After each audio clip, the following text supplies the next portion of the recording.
Esiet sveicināti, cienījamie vēlētāji! Esmu Aija Mežale, Valnu novada domes deputāte, Izglītības, kultūras un sporta komitejas priekšsēdētāja.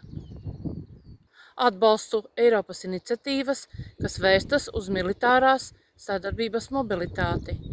Uzskatu, ka zaļā kursa virzienam jābūt saprātīgam, ņemot vērā dalībvalstu reālās iespējas un atšķirīgās situācijas. Lauksaimniecības politikā jāveic reformas, kas pārskata tiešmaksājumu formulas. Ir jāsaglabā Latvijas un Eiropas kultūras mantojums, kas skaidri izklāsta vēsturi un notikumus.